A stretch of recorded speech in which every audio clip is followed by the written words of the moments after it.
Bien-aimés dans les Seigneurs, je vous bénis tous dans le nom merveilleux de notre Seigneur Jésus-Christ. Je me présente devant vous aujourd'hui pour vous donner un message qui concerne le devenir de chacun de nous.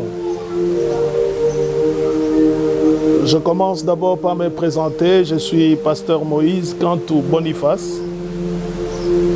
Je dirige le ministère Corps des missionnaires pour Christ dans le monde, CMC en sigle. C'est un ministère qui travaille pour le devenir de notre pays.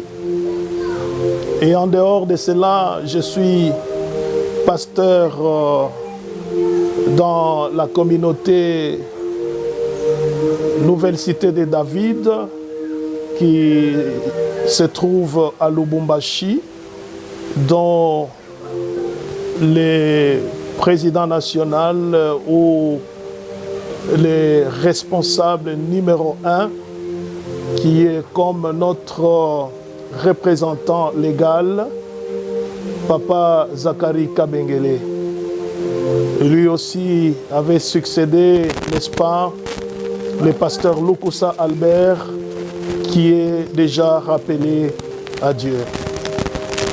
Ici à Kinshasa, je dirige la paroisse La Gloire de Dieu, dont je suis le pasteur principal, parce que tout autour de moi, il y a d'autres pasteurs. Je vais, par la grâce du Seigneur, combiner les deux et vous donner les messages en rapport avec mon ministère. Aussi, je vais insérer un message concernant la paroisse que je suis en train de diriger, ainsi que tous les membres de l'église Nouvelle Cité de David. En tant que pasteur qui dirige ce mouvement qu'on appelle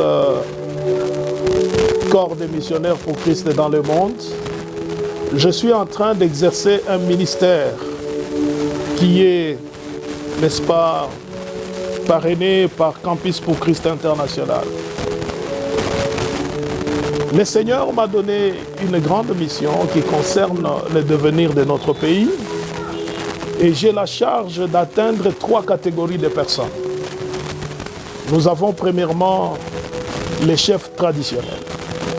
En parlant de chefs traditionnels, nous avons aussi 3 catégories de personnes. Premièrement, nous avons les chefs de famille. Les chefs de famille, vous savez que la famille, c'est ça la base de notre société. Et c'est dans la famille où nous avons les pères, la mère et les enfants. Et chaque famille porte un nom. Et chaque famille est issue du sang de quelqu'un. Nous prenons par exemple ici au Congo, nous avons la famille des Baluba. Il y a des familles qu'on appelle les familles des Bakwa Kalonji. Ça veut dire à la tête de cette famille, il y a un Kalonji. C'est lui qui est le père de tous les enfants qui sont venus de lui. Et tous ces enfants-là, on les appelle les Kalonji. C'est-à-dire, ils viennent de lui. Ils portent son sang. Et chaque famille ici dans la RDC porte le sang de quelqu'un. Et porte aussi le nom de quelqu'un. Et cela forme l'identité de la personne. Mais vous devez comprendre aussi que la RDC porte son identité, a son histoire. Raison pour laquelle le Seigneur m'envoie, n'est-ce pas, d'atteindre les autorités traditionnelles. Je disais, il y a les chefs de famille, il y a aussi les chefs des terres. Pourquoi les chefs des terres? Ce sont les premiers occupants de nos territoires. Lorsque vous entrez dans des quartiers, vous allez trouver, il y a des quartiers qui portent les noms d'une personne, ou c'est sur une avenue, Cela prouve que la première personne qui a occupé cette avenue ou le quartier porte le nom de la première personne qui avait foulé ses pieds là-bas. C'est celui-là qu'on appelle les chefs de terre. Ils sont limités. Et d'ailleurs, ce sont eux qui amènent des divisions, des tribalismes et tout. Pourquoi? Parce qu'ils sont limités par les frontières. Et nous avons aussi les chefs coutumiers qui sont, n'est-ce pas, les élaborateurs de traditions des hommes ou des coutumes des hommes. Et lorsque nous prenons les trois catégories de personnes, nous avons ce qu'on appelle les chefs traditionnels. Alors moi, le Seigneur m'a envoyé avec un message particulier pour les chefs traditionnels. Non seulement cela, notre pays est aussi dirigé par les chefs politiques. Là, nous avons toute catégorie des politiciens et nous parlons aussi du gouvernement qui dirige. Et c'est là que nous voyons l'administration de notre pays. Dieu m'a donné aussi un message adressé à cette catégorie de personnes. Et enfin, nous avons les chefs religieux. C'est l'ensemble de tous ces hommes qui engagent une divinité, c'est-à-dire qui engagent Dieu dans le fonctionnement de tout ce que nous avons dans le pays. Alors, le message que le Seigneur m'a confié, c'est dans le livre de Malachie, chapitre 3, à partir du verset 6 à 7. La parole de Dieu dit ceci: « Depuis le temps de vos pères, vous vous êtes écartés de mes ordonnances. Vous ne les avez point observées. Revenez à moi, et je reviendrai à vous, dit l'Éternel des armées. » Alors mon message est basé sur la dernière phrase qui dit « Revenez à moi et je reviendrai à vous ». Vous savez, bien-aimés dans le Seigneur, si nous voyons tout ce qui se passe dans le monde aujourd'hui, tout est parti de là. Lorsque un homme ne respecte pas les principes de Dieu, automatiquement il est loin du Seigneur. Et là, nous ne pouvons pas, n'est-ce pas, réussir tout ce que nous sommes en train de faire. Pourquoi? Parce que nous mettons Dieu de côté.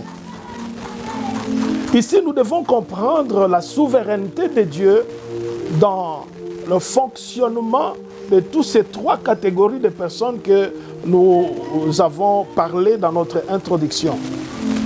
Je cite ici les chefs traditionnels, les chefs religieux, ainsi que les chefs politico-administratifs. Dieu doit être au-dessus de tout le monde. Il doit être souverain. Quand on parle de la souveraineté de Dieu, nous voyons ici l'autorité suprême de Dieu. Il est au-dessus de toutes choses. C'est lui qui est le plus haut. C'est lui qui détient l'autorité et il détient le dernier mot. Nous pouvons tout organiser, mais c'est lui qui a le dernier mot, c'est notre Seigneur. C'est celui qui occupe la première place dans nos vies. C'est lui sur qui nous pouvons nous appuyer.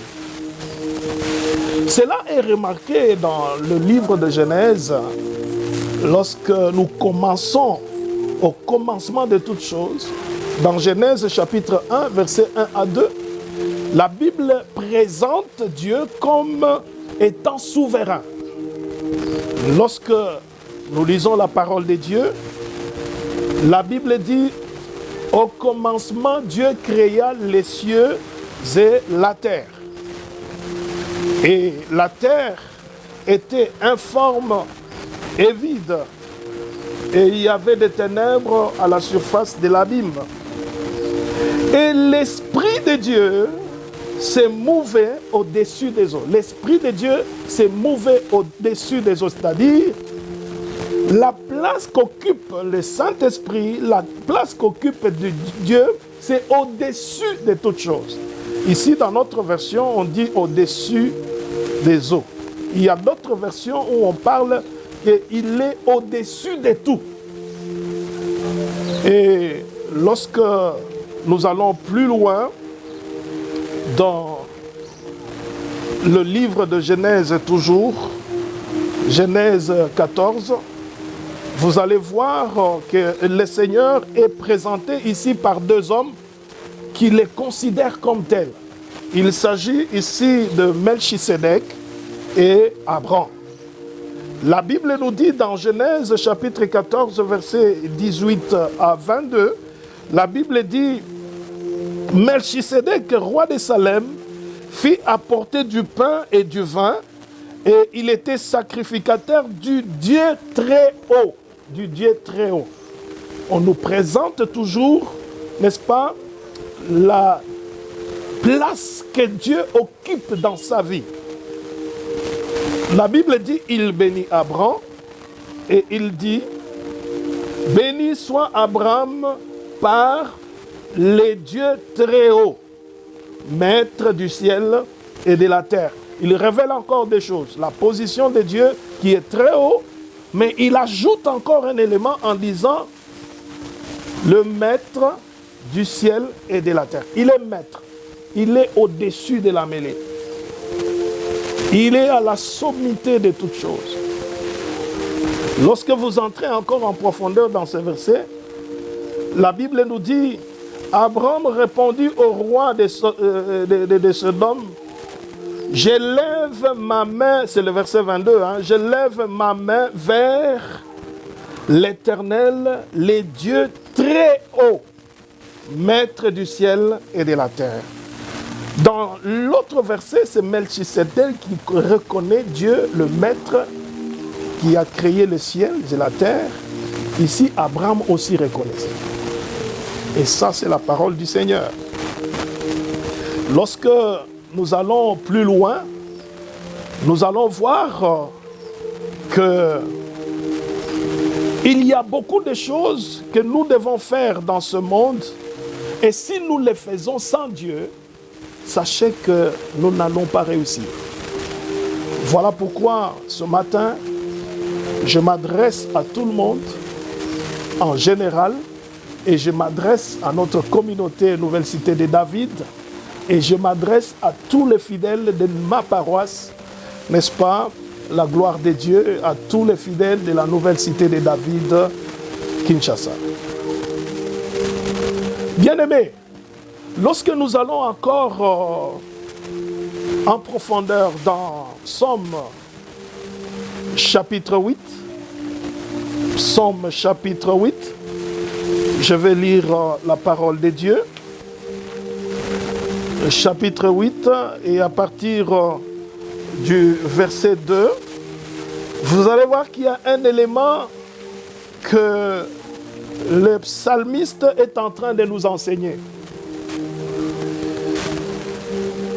Dans le chapitre 8 de Psaume, verset 2, la Bible dit ceci: « L'Éternel, notre Dieu, que ton nom est magnifique sur toute la terre. » Il ajoute ceci: « Ta majesté s'élève au-dessus des cieux. » Au-dessus des cieux, ta majesté. Le terme qu'on a utilisé ici, c'est le terme de grandeur suprême qui montre le caractère auguste, le caractère qui imprime le respect. C'est souvent le titre que l'on donne aux empereurs, aux rois, un être suprême. Et on appelle aussi, j'ai entendu cela chez les chefs coutumiers, le Sa Majesté. C'est-à-dire qu'on l'élève tellement plus haut. Et ici, le psalmiste est en train d'élever Dieu plus haut. C'est comme ça que quand vous lisez la parole de Dieu, vous allez voir qu'il y a un nom biblique qu'on a attribué à Dieu qui montre son élévation, qui montre sa souveraineté. Et lorsqu'on parle de El Elyon, qui veut dire les dieux très hauts, il est tellement très haut. Voilà pourquoi nous, en tant qu'enfants de Dieu dans ce monde, nous devons placer notre Seigneur, notre Dieu, au-dessus de toutes choses. Je vais un peu parler brièvement comment se manifeste la souveraineté de Dieu. Dans Philippiens chapitre 2, verset 13, la parole de Dieu dit ceci. C'est lui qui crée le vouloir et le faire. Il y a deux mots, le vouloir et le faire. Alors, la souveraineté de Dieu se manifeste en double dimension. C'est-à-dire, premièrement, par ce qu'il fait. Et je m'excuse, par ce qu'il veut. Le vouloir. Vous savez, lorsque nous lisons la parole de Dieu dans le livre de Jérémie, chapitre 29, verset 11, la Bible dit « Je connais le projet que j'ai formé sur vous, projet de paix et non de malheur. » Il s'agit ici de ce qu'il veut. Il y a tout un plan. Il y a un projet qu'on appelle les desseins de Dieu. Les choses qu'il est en train de penser, les choses qu'il est en train de vouloir faire. Nous ne les connaissons pas. Mais la Bible nous dit « Je connais ». C'est lui-même qui connaît ce qu'il pense. C'est lui-même qui connaît ce qu'il élabore. C'est lui-même qui connaît ce qu'il est en train de préparer pour la RDC, ce qu'il est en train de préparer pour toi-même, ce qu'il est en train de préparer pour le monde entier. Il a tout un projet, tout un plan. Et la Bible nous dit, ce plan-là, c'est un plan de bonheur, un plan de paix. Et lorsque nous avons la souffrance ici, ça ne vient pas de Dieu. Dieu n'a pas créé ce monde pour que nous puissions en souffrir. Non, non, non, non, non, non, non. Le plan de Dieu, c'est pour que nous puissions avoir un avenir meilleur. Mais le diable est venu aussi avec son plan. Voilà pourquoi nous avons la maladie, la mort a intervenu. Il y a beaucoup de choses qui se passent. Pourquoi? Parce que cela n'est pas le plan de Dieu, ce n'est pas le vouloir de Dieu, ce n'est pas ce que Dieu pense, mais Dieu pense autrement. Raison pour laquelle je vais vous annoncer un message que je porte en ce qui concerne la mission que j'ai dans le monde. Je porte le message qui est intitulé « Revenez à moi et je reviendrai à vous ». Nous voulons que notre Dieu occupe la première place dans tout ce que nous faisons. Pourquoi? Parce que premièrement, il est souverain dans ce qu'il veut. On ne peut pas changer le plan de Dieu. Il a un plan merveilleux pour toi.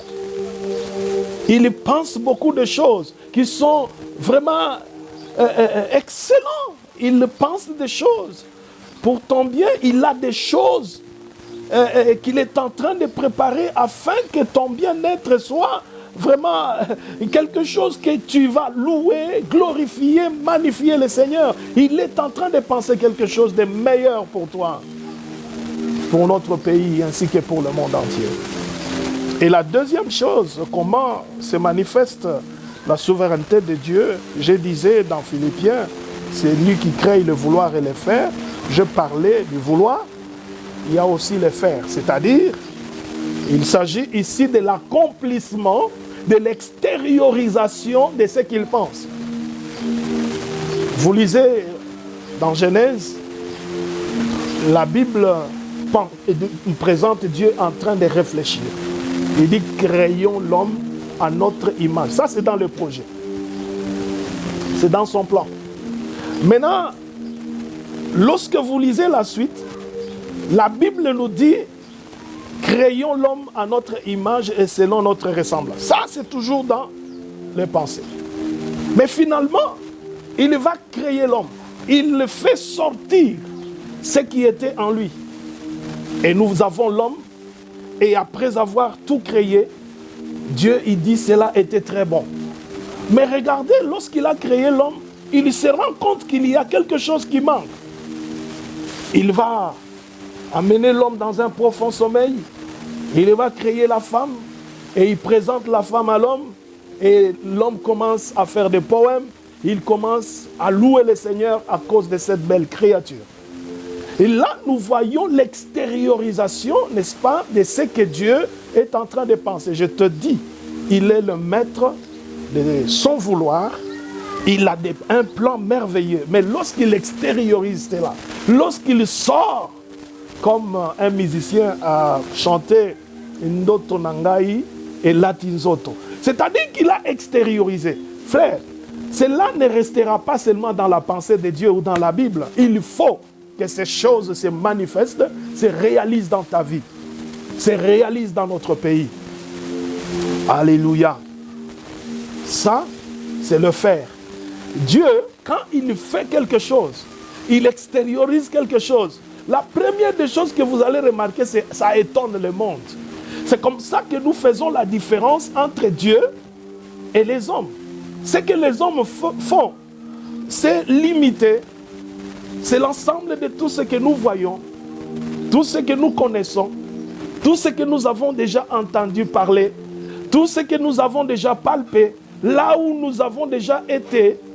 C'est tout ce qu'il y a à la portée de l'homme. Mais écoutez, au-delà de ce que nous pensons, au-delà de ce que nous voyons, au-delà de ce que nous avons déjà entendu, là où nous avons déjà foulé nos pieds, au-delà de ce que nous avons déjà mangé, il y a encore d'autres choses qui reviennent dans la compétence de Dieu. Ce sont ces choses-là qui sont dans la souveraineté de Dieu. Et lorsque Dieu les extériorise, bien aimé, ça déclenche l'étonnement dans le monde. Les hommes s'étonnent. Ils disent, ça c'est la main de Dieu. Ça c'est la puissance de Dieu. C'est ce que moi j'appelle le surnaturel. Écoutez, quand Dieu réalise, accomplit des choses, ça amène le monde dans l'étonnement. Même quand il s'agit des ennemis, il met la main sur les ennemis. Ce que Dieu accomplit, même son jugement, étonne le monde entier. Alors, ce matin, je vais terminer avec une petite pensée qui va vous amener à comprendre, n'est-ce pas, à comprendre les domaines dans lesquels la souveraineté de Dieu se voit dans ce monde. Parce que nous parlons comment ça s'est fait. C'est par ce qu'il pense et par ce qu'il fait. Mais cela doit avoir de l'impact dans nos vies. C'est ça que je parle du domaine de la souveraineté de Dieu.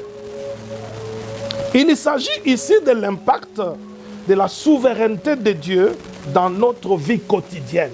C'est-à-dire que tous les jours, nous devons, n'est-ce pas, voir, palper, n'est-ce pas, les réalisations de Dieu. Quel est l'impact? Et là, je vais aller plus vite et nous allons terminer par là dans Psaume chapitre 127. C'est un verset que vous connaissez, Psaume 127, versets 1 à 5. La Bible dit ceci. Si l'Éternel ne bâtit la maison, ceux qui la bâtissent travaillent en vain. Et si l'Éternel ne garde la ville, celui qui la garde veille en vain. En vain, vous vous levez de bon matin, vous vous couchez tard et vous mangez le pain de douleur. Il en donne autant à ses bien-aimés pendant le sommeil. Alléluia. Que notre Seigneur soit glorifié. En lisant ce chapitre, nous nous faisons l'idée, n'est-ce pas, des domaines dans lesquels Dieu manifeste sa souveraineté et nous, les hommes, nous voyons cela, nous palpons cela dans notre vie quotidienne. Alléluia. Tu dois voir, tu dois vivre cela parce que lui pense et fait. Il pense et il accomplit. Mais cela doit se manifester maintenant dans notre vie quotidienne. Et comment nous allons les réaliser? Nous les voyons aussi dans 4 domaines. Je peux parler de 3 domaines et je vais ajouter dans le premier domaine, là, je vais ajouter 4e domaine. Vous allez comprendre ce que je suis en train de dire. Ce chapitre que nous venons de lire nous révèle les 3 domaines dans lesquels l'homme doit voir la souveraineté de Dieu dans sa vie quotidienne. Premièrement, La Bible nous dit, si l'Éternel ne bâtit la maison, ceux qui la bâtissent travaillent en vain. C'est le domaine de la famille. C'est le domaine de la famille. Il n'y a que Dieu qui bâtit la famille. Ton père, ta mère, tes frères et sœurs, tes amis n'ont pas la capacité de bâtir la maison. C'est Dieu. Si Dieu ne bâtit pas la maison, ici, la maison, nous commençons par la base. Nous avons le père et la mère, les débuts du mariage. C'est Dieu qui bâtit. Même la Bible nous dit que personne ne sépare ce que Dieu a uni. C'est-à-dire, ça revient de la souveraineté de Dieu, que l'homme et la femme soient unis.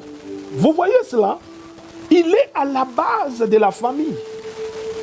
Alors si Dieu ne met pas l'homme et la femme ensemble, les gens qui restent ensemble, ils le font en vain.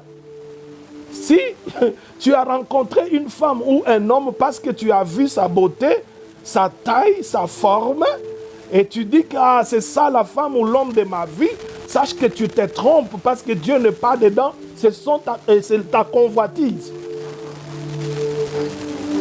C'est Dieu qui doit commencer. C'est Dieu qui crée l'homme et qui sort la femme de l'homme et qui la présente devant la femme. Écoutez bien aimés, dans ce domaine de la famille, il faut que Dieu soit au-dessus de toutes choses. Qu'il occupe la première place de la famille. C'est pourquoi on dit, si l'Éternel ne bâtit pas, en d'autres termes, si l'Éternel ne commence pas une famille, ceux qui commencent la famille commencent en vain. C'est pourquoi vous allez voir, vous commencez très bien avec une grande fête. Vous faites des bruits partout. 2 ans après, les choses n'évoluent pas et il y a divorce. Vous voyez? Parce que Dieu n'était pas à la base. Ça, c'est le premier domaine. Bien-aimé, je suis en train de dire à quelqu'un que Dieu doit impacter votre famille. Dieu doit impacter votre maison. Et que le Seigneur vous bénisse. J'avais dit, le 4e domaine est lié au premier domaine. C'est là que nous parlons à partir du verset 3. Il dit, voici, des fils sont un héritage de l'Éternel. Le fruit des entrailles est une récompense. La récompense des familles que Dieu a bâties, ce sont les enfants. Ce sont les enfants. Et lorsque vous entrez dans le chapitre 128, vous allez comprendre la suite. Quelle est la bénédiction d'un homme juste? La bénédiction touche la femme, ça touche aussi les enfants. Lisez très bien, je n'ai pas le temps de le lire avec vous ici, mais vous allez lire le chapitre 128 qui vient après le chapitre que je suis en train d'exploiter. Vous allez sentir, vous allez voir que la famille est à la base de toutes choses. D'ailleurs, en sociologie, nous avons appris que la famille, c'est la cellule de base. Notre Seigneur soit béni. Imaginez-vous que toutes les familles sont fondées par le Seigneur ici dans le monde. Ça serait extraordinaire.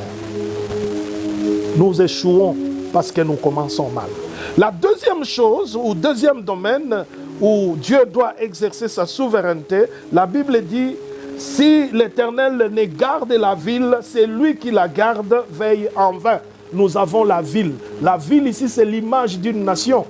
Voilà pourquoi je porte le message qui concerne la nation. La nation qui est composée, n'est-ce pas, des peuples et puis de 3 catégories, n'est-ce pas, des dirigeants. Nous avons les chefs traditionnels, nous avons les chefs politiques et nous avons les chefs, n'est-ce pas, religieux.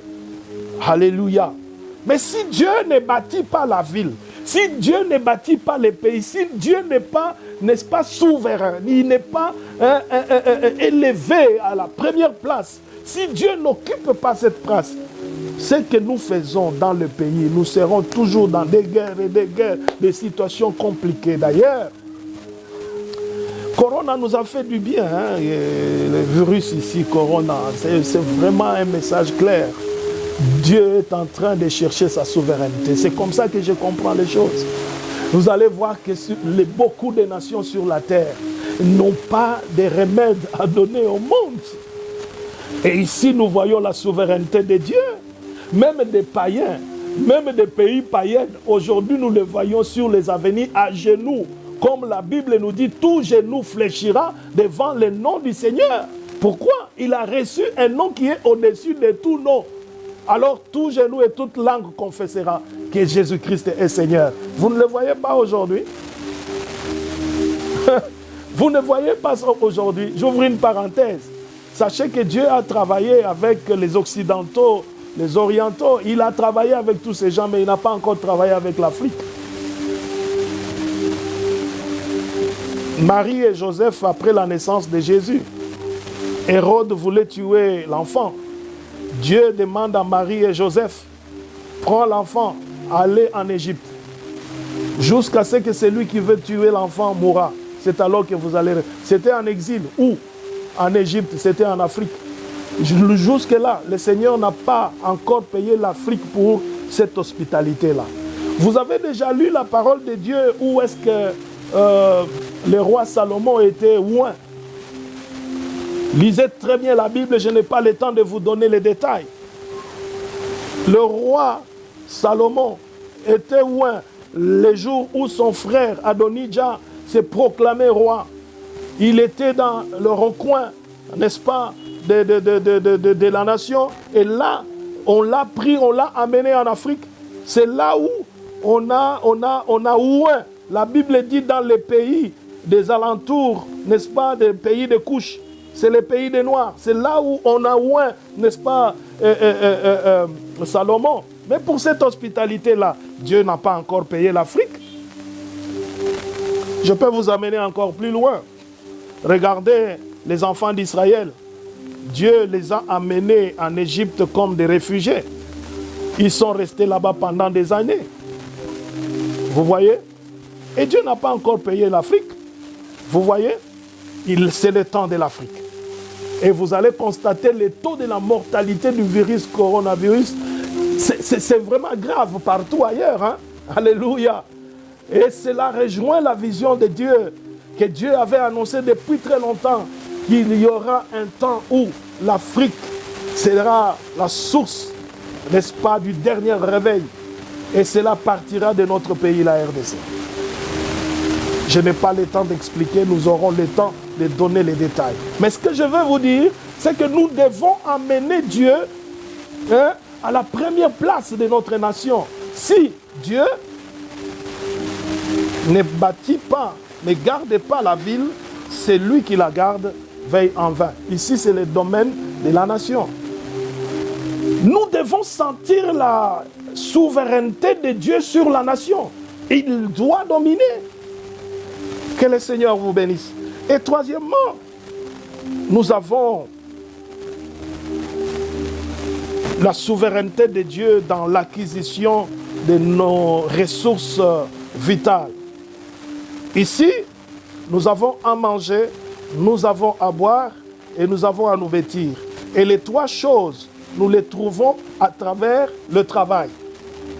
Dans le domaine du travail, il y a des entreprises, il y a des activités que nous avons, il y a des petits commerces, il y a des choses que nous accomplissons.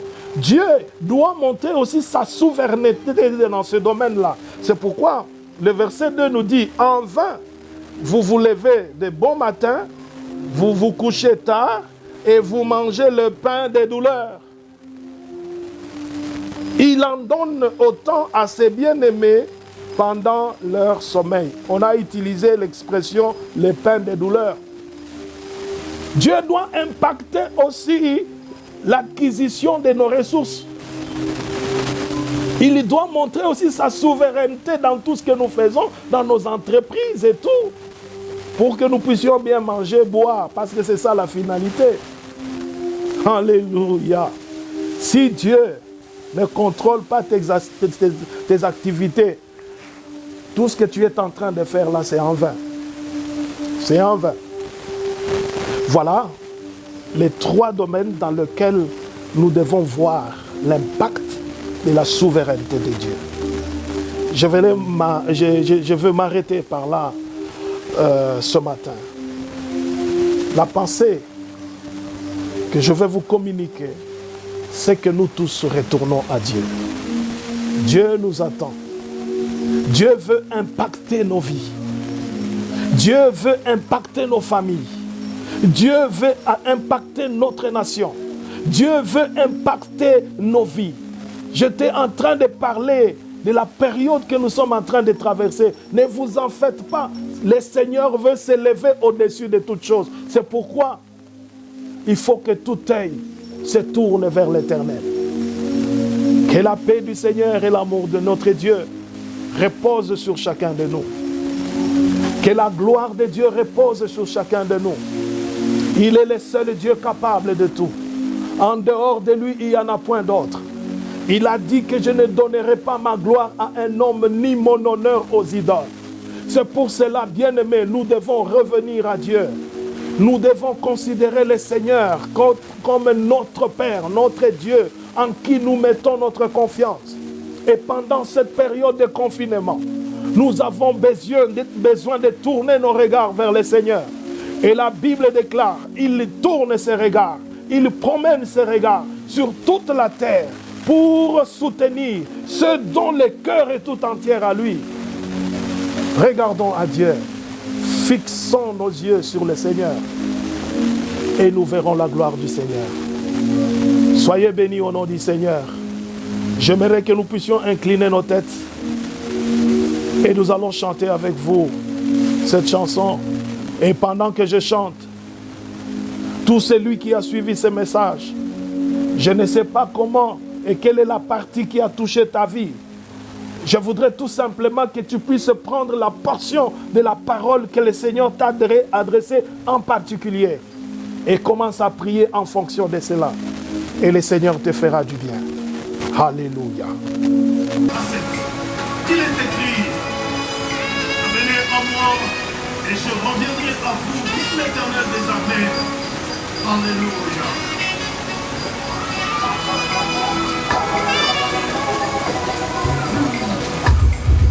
Depuis le temps de vos pères, vous vous écartez de mes ordonnances.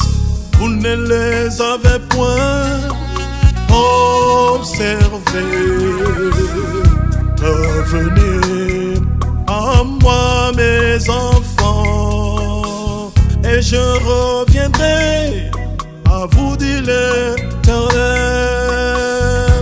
Revenez à moi, mes enfants, et je reviendrai à vous, dit l'Éternel.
Changement, ni ombre de variation. Revenez à moi, mes enfants. J'ai un projet de paix pour vous. Revenez à moi, mes enfants. J'ai un projet de paix pour vous. Je suis l'Éternel, à moi il n'y a de changement, ni ombre de variation. Revenez à moi, mes enfants. J'ai un projet de paix pour vous. Revenez à moi, mes enfants. J'ai un projet de paix pour vous. Oh, revenez, mon père, ma sœur. Revenez bien. Revenez à moi, mon frère, ma sœur, mes enfants. Revenez, oh, oh, oh, oh.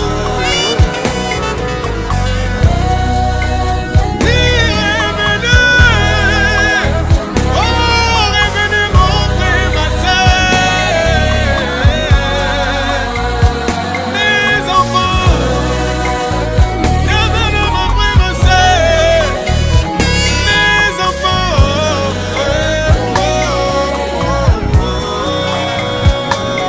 Je connais tes œuvres, ton travail et ta persévérance.